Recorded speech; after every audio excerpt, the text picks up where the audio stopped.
Masya Allah, pada malam yang penuh berkah ini, Gus Samsudin kedatangan seorang tamu istimewa, seorang pria pangeran dari Brunei Darussalam. Kehadiran pangeran ini menarik perhatian banyak orang, mengingat jauhnya ia datang dari luar Indonesia. Pria dari Brunei ini meminta amalan ilmu dan bantuan ke Mbah Den. Namun, apa yang terjadi selanjutnya sangat mengherankan. Mbah Den Sariden, dengan kebijaksanaan dan ilmunya, memberikan sesuatu yang tidak terduga kepada pangeran tersebut. Dan di sini Mbah Den seperti cuek atau marah. Mbah Den hanya meminta orang ini untuk memperbaiki sholatnya dan memperbaiki zikirnya. Berharaplah kepada Allah, jangan kepada manusia. Maka apapun yang sudah Bapak korbankan, entah itu waktu, tenaga, biaya, dari sana ke sini semoga diganti yang berlipat-lipat ganda oleh Allah Subhanahu wa Ta'ala. Dan saya pun juga ikhlas dan ridho dengan apapun yang saya berikan, walaupun hanya sekedar air putih, hanya sekedar doa, semoga menjadi wasilah sababiyah untuk terkabulnya hajat panjenengan. Sekali lagi saya katakan, saya tidak bisa apa-apa, jadi berharapnya, memintanya hanya kepada Allah Subhanahu wa Ta'ala. Kita ini hanya sekedar sarana sababiyah, hanya berdoa saja, kita mengagungkan asma Allah saja, dengan kita bersyukur saja, itu nanti Allah akan mencukupi apapun yang kita butuhkan, karena Allah itu lebih tahu apa yang kita butuhkan daripada apa yang kita inginkan. Yang jelas harus benar-benar tegak luruslah tauhidnya dulu yang dikuatkan gitu. Kalau di dalam ilmu kita, ilmu Jawa itu ya, ilmu tasawuf itu mudah ketika pengen kita itu berwibawa, ya kita harus menghormati orang lain dulu gitu. Ketika kita ingin dihormati orang, kita harus bisa menghormati orang lain dulu. Kita itu nggak akan hina kok dengan kita itu memuliakan orang lain. Malah ada salah satu amalan ilmu yang benar-benar setan itu tidak mau mempelajarinya, bahkan mendekat saja dia tidak bisa. Ilmu apa itu? Ilmu tawadhu, ilmu merasa diri kita lebih hina daripada yang lainnya. Itu nanti kalau di dalam ilmu kita disebut dengan segoro, lautan. Nah, lautan itu suci, semua diterima, dan dia menganggap dirinya itu hina, yang lainnya mulia. Nanti kalau ada yang jelek, nyingkir sendiri. Kalau ada yang menjatuhkan kita, jatuh sendiri. Ada yang menghina kita, akan hina sendiri.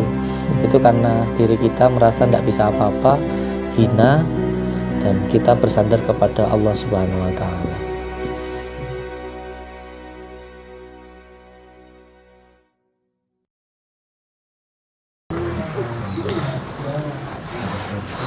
Assalamualaikum, waalaikumsalam warahmatullahi wabarakatuh. Dari mana Pak? Dari Brunei. Brunei? Ya. Brunei Darussalam? Yes.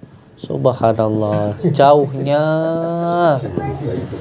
Subhanallah, begitu jauh. Semoga perjalanan yang jauh menjadikan barokah.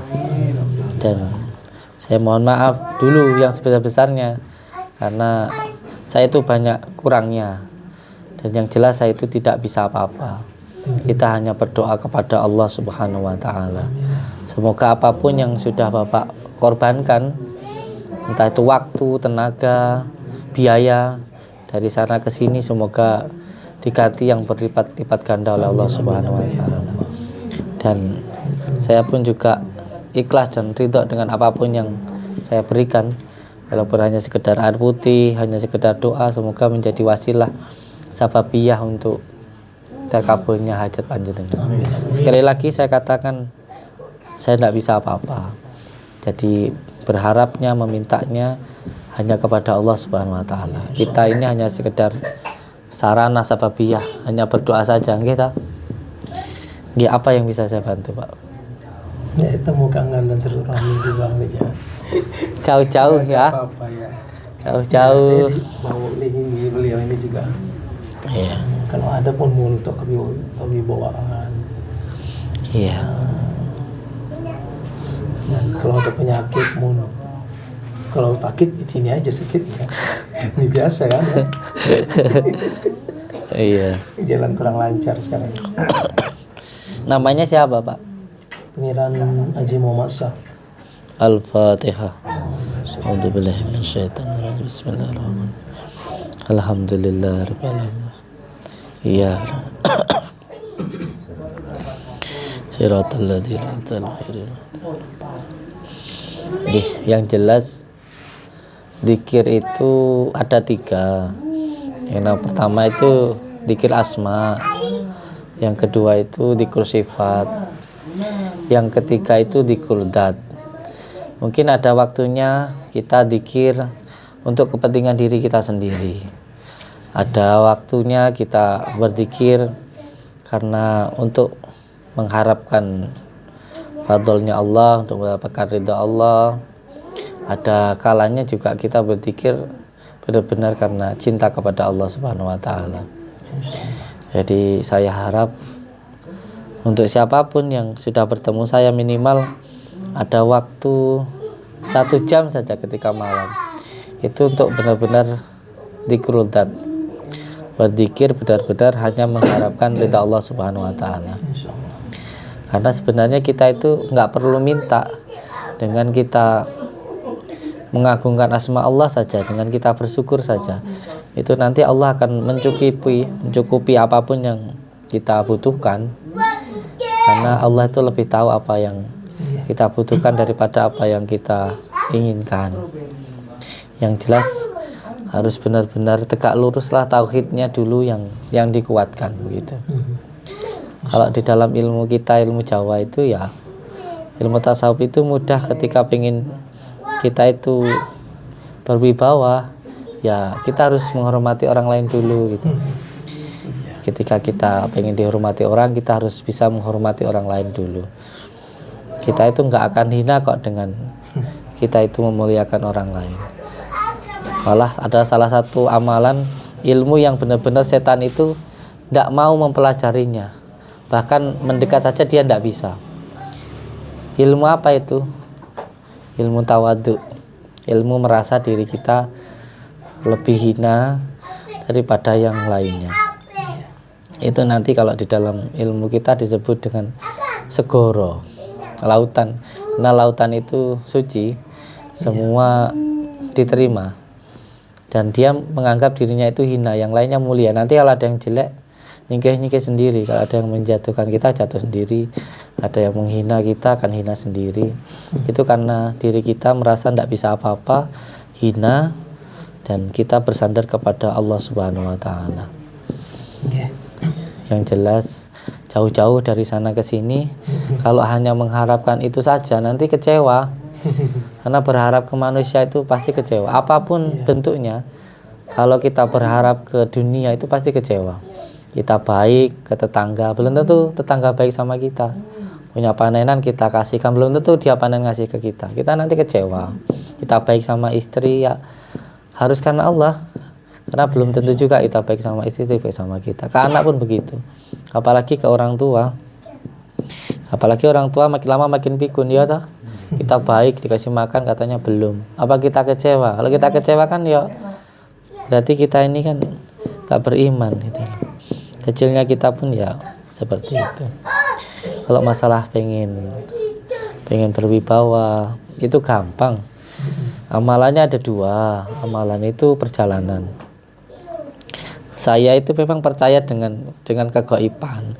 Karena memang di dalam agama Islam percaya dengan yang gaib itu ya rukun, masuk dalam rukun iman juga gitu. Jadi orang yang beriman itu ya harus percaya dengan yang gaib. Tapi harus dipahami dulu gaib yang bagaimana begitu. Bukannya gaib itu pocong, kuntilanak, setan, pesugihan. Itu bukannya kegaiban. Yang dimaksud dengan kegaiban adalah kita percaya dengan yang maha gaib, yaitu Allah Subhanahu wa taala. Percaya dengan qada-qadarnya Allah supaya lebih ikhlas dalam kehidupan. Banyak orang yang percaya makhluk gaib tapi nggak percaya kepada yang maha gaib. Itu kan ya lucu gitu. Jadi amalan itu perjalanan. Yang kegaiban yang saya ajarkan itu adalah kita menyandarkan semuanya kepada Allah Subhanahu wa taala. Caranya dengan zikir tadi yang saya sebutkan, zikir asma, zikir sifat, zikir dzat. Jadi yang saya ajarkan setiap orang yang datang itu hanya 2. Kalau enggak, 1 memperbaiki sholatnya, yang kedua adalah dengan dzikirullah, untuk mendekat kepada Allah. Nanti ada amalan yang saya berikan ke panjenengan. Nanti amalannya dibaca ya. Situ saran yang buat saya, saran yang terbaik. Iya. Pikir apa tadi? Dzikrul dzat. Kerubzat. Iya. Jadi dzikir itu sama kayak kita itu beribadah itu ada 3 tahapan. Jadi ada yang bekerja. Jadi ada yang melakukan ibadah itu seperti pekerja, hanya karena mengharapkan upah. Itu jatahnya kuli. Ada juga yang karena melihat Allah itu maha kaya, walaupun nggak minta tapi ngarep, itu namanya takorub. Ada juga yang tazali, itu benar-benar cinta kepada Allah Subhanahu wa taala tanpa kita meminta dan mengharapkan apapun. Iya, minimal 1 jam ketika malam itu duduk tenang, zikir Allah, Allah, Allah, Allah begitu. Nanti kalau sudah seperti itu biasanya 2 tahun lagi menghadap ke saya, zikirnya tambahu Allahu Allah. Itu. Nanti akan merasakan sesuatu hal yang tidak bisa diceritakan lah. Nanti kita katakan halu gitu. Lagi belajar. Yang penting dijaga sholatnya dulu. Terus pikirnya. Yang pertama diperbaiki dulu sholatnya, benar-benar dijaga. Setelah itu terus zikirnya. Itu saja nanti pasti saya hakul yakin hidupnya akan mulia begitu. Mulia. Kalau mengharapkan ke saya pasti kecewa. Harapnya sama Allah saja. Nanti ada ya amalan-amalan yang panjenengan amalkan. Sama siapa ke sini? Sendiri. Sendiri. Teman ini. Oh, temennya. Yang mengajak ke sini, saya enggak. Siap. Ada apa-apa. Siap. Yang penting sudah sampai ke sini ya silaturahmi itu saja. Silaturahmi itu kan menyambungkan persaudaraan dan doa, dan silaturahmi itu menghilangkan rezeki, menambah rezeki, menghilangkan penyakit dan bala. Memang berat. Kali ini perjalanan saya memang berat, banyak tantangannya. Keraton-keraton saya kan perjalanan ke keraton-keraton. Pengamban lestari budaya Keraton Nusantara. Makanya sampai ke sini untuk silaturahmi doang.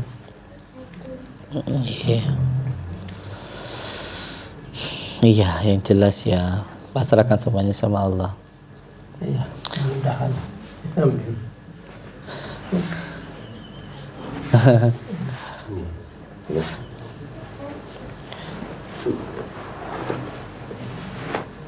Saya ukus berarti mau tuh berarti nyuwun tamu itu pangestu kali-kali nyuwun berarti ngamalakan amalan saking Gus mungkin bisa ketanunya aku kesana tipu. Iya. Iya, semua yang saya ijazahkan bahkan tentang tasbih dan gelang pun semuanya ada sanadnya. Yang penting diamalkan karena Allah Subhanahu wa taala. Itu saja. Yang penting niat untuk mencari ridha Allah. Yang lainnya nomor 2, nomor 3. Ya, semoga dengan istiqomah dalam beribadah itu saja. Nggih. Allahumma al-Fatihah.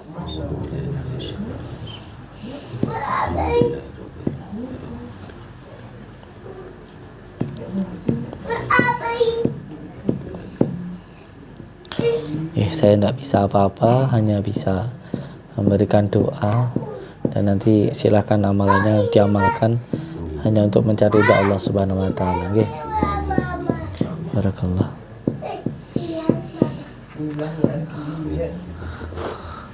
Nanti dikasih tasbihnya sama amalannya. Rasul. Assalamualaikum.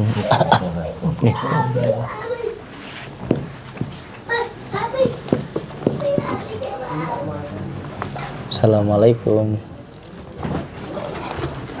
Masih bingung? kita silaturahmi.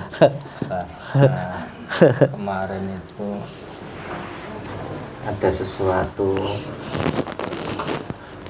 gitu loh, bau melati seruangan melati, terus saya wudhu, ya saya sembunyi aja gitu.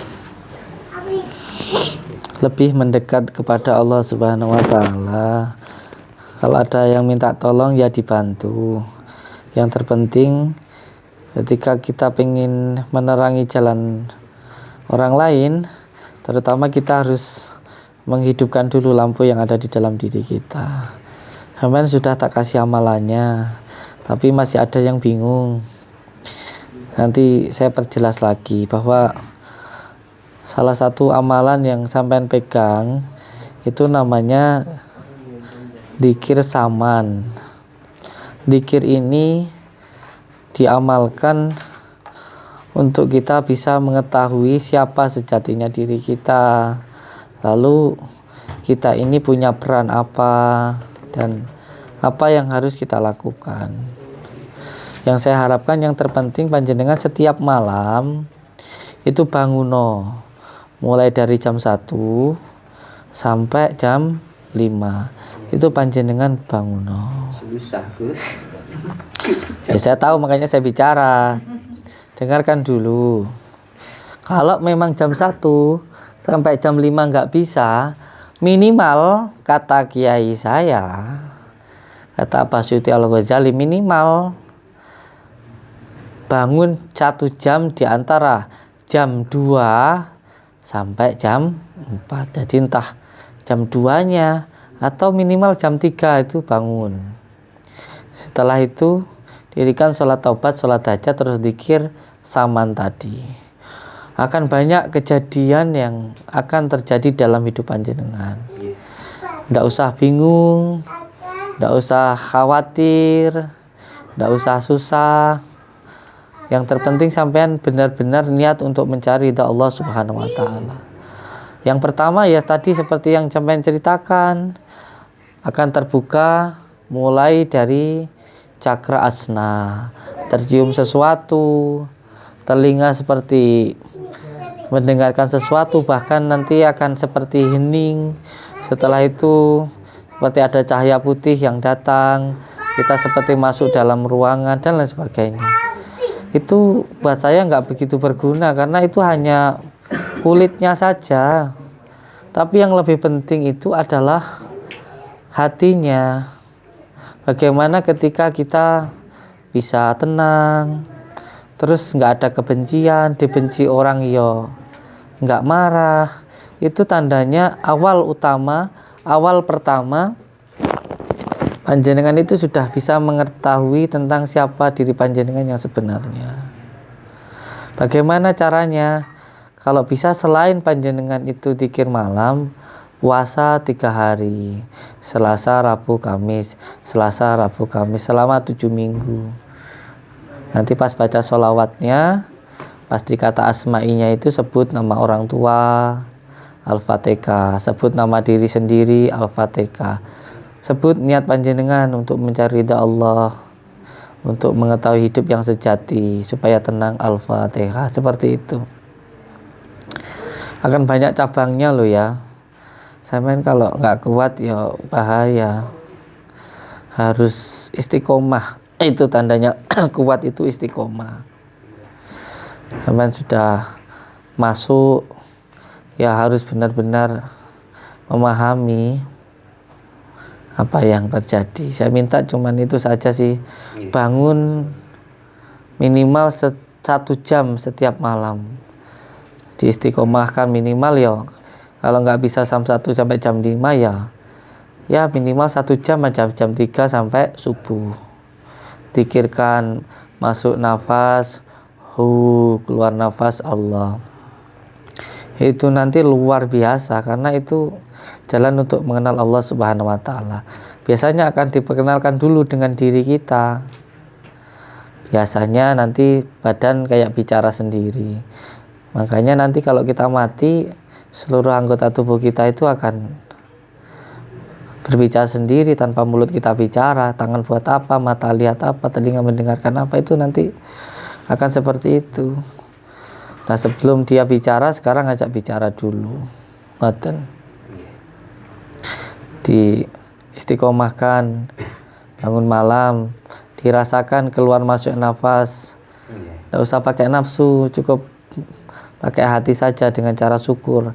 Rasakan keluar masuk nafas dengan diam, jangan bergerak sama sekali. Itu namanya ilmu tanah.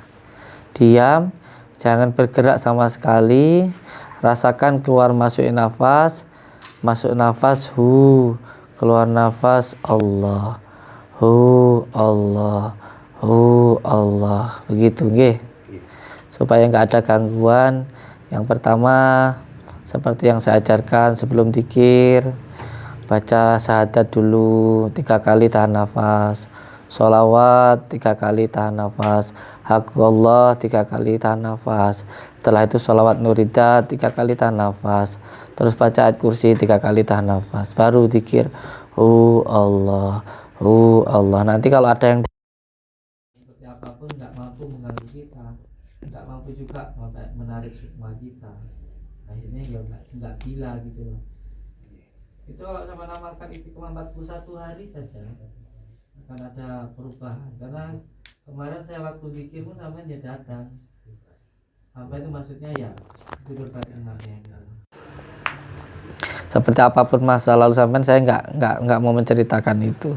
Yang mau saya sampaikan itu yang sekarang. Sudah ikut saya itu harus ada perubahan, lebih baik lagi, lebih sabar lagi. Masalah tentang keluarga saya ya nggak mau cerita. Masalah istrimu, masalah apa, itu nanti insya Allah masalah nanti nggak akan jadi masalah. Malah nanti insya Allah jadi lebih tumak ninah, jadi lebih barokah, dan akhirnya menjadi keluarga yang sakinah mawaddah warahmah, yang sabar. Karena kesabaranmu itu adalah kesaktian. Gue kaos ngono ora amale ngono ya bahaya. Istiqomah. Nanti akan banyak yang meminta tolong ke jenengan nanti. Ada minta tolong ya dibantu sebisanya. Nah, ini gitu sebenarnya. Beripat nih kalau ya Allah.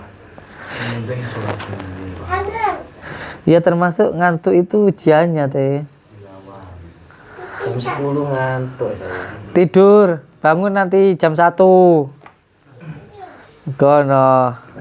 Kan saya sudah pernah cerita. Buat diupload apa urung wis jane ya. Setiap kita tirakat itu pasti ada ujiannya. Biasanya istri sing ora dhewe raklon seminggu sebulan ora apa-apa. Giliran ngamalne jek sedina wis ngerengek-ngerengek kayak pengantin baru ya toh. Sing biasanya nggak ngamalne melek sampai jam 3 ya ora apa-apa. Giliran ngamale amalan jam 10 wis ngantuk. Ngono ki ujiane jika wong tirakat kadek piye ta wi. Setiap tirakat itu ada ujiannya. Iku cek mending diuji ngono kuwi. Kadang-kadang bojone momoro nesu wae ngono. Ya. Tuyure teh oleh opo. Kalau sampai dicat, napa dicokot king itu. Sakti tenan berarti wae. Ya, ping kalih cedit. Ki opo to ki? Mbah baru kula dicokot ya. Kula ajrene nak mlebon mriki kula niki. Ya berarti wae ditresnani. Soale Adam ya ngono. Engkone sampai njiling yo. Ya sing penting istiqomah. Iya balik mana ya istiqomah nih. Lah aku kira iso apa-apa. Saya itu enggak bisa apa-apa. Saya katakan berkali-kali. Kalau berharap ke saya kecewa. Tapi kita ini punya Allah Subhanahu wa taala yang Maha Kuasa. Kegaiban yang saya ajarkan itu enggak pernah yang aneh-aneh, hanya menjaga sholat dan zikir itu saja. Ya alhamdulillah berkat dorongan panjenengan barokah sholawat. Hati kula niku adem nyaman. Alhamdulillah saged napa itu sholat kula mboten bolong alhamdulillah. Dulunya itu kula sholat niku bolong-bolong namanya ada KTP Islam. Ya. Wes enggak usah cerita masa lalu. Ora tak ceritane bisa malah isin. Sing penting ini loh ya. Pondasi ini kabeh amalan iku mau ning salat lho ya. Dadi sing penting iki sebenarnya pertama salate. Engko lek salate wis dijaga tenanan terus dikire. Luwih apik loro-lorone. Tapi aja sampai wiritan terus ora salat engko ora nek gunane ya. Engko sing masuk khaitirah syaitoniyah engko. Bahaya. Engko ora kok sing belah tengen sing nyedek ning awake dhewe sing mlebu ning atine dhewe. Engko malah sing belah kiri kan bahaya iku. Melek bengi wiritan sing mlebu setan. Ya aja sampai ngono kuwi mau. Ya mugi-mugi manfaat apa sing sampean oleh nih. Kok mandi nganggo garam ya? Mandi nganggo garam iki. Dingin, Pak. Malam mah gak tulat atau. Aduh. Masuk angin, Pak. Bentar, ikan kangkung yang dia beli. Nah. Mana sambil kok? Pun tandan. Gua malam Selasa kungkuman lo ya. Selasa kungkuman. Yo, bisa gelem ae. Heeh. Cocok. Ini tuh bingung kayak alasan aja. Al-Fatihah.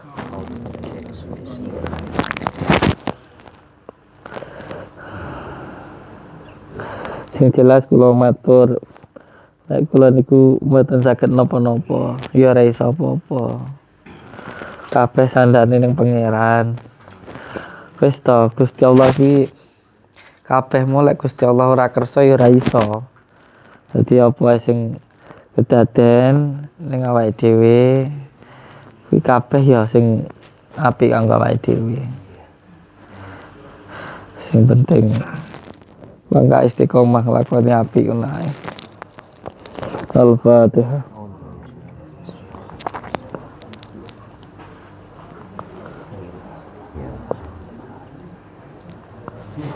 Terus diamalne sholawate. Terus diamalke sholawate, dijaga salate ben ora nglakoni maksiat. Ben iso luwih taat. Kalau wong taat iku malah enggak seneng nglakoni maksiat. Terutama sholat lho. Sholat itu tenanan iki. Lek dijaga tenanan iki iso ngedohi ne maksiat ya. Ya wis ngono ae. Al-Fatihah.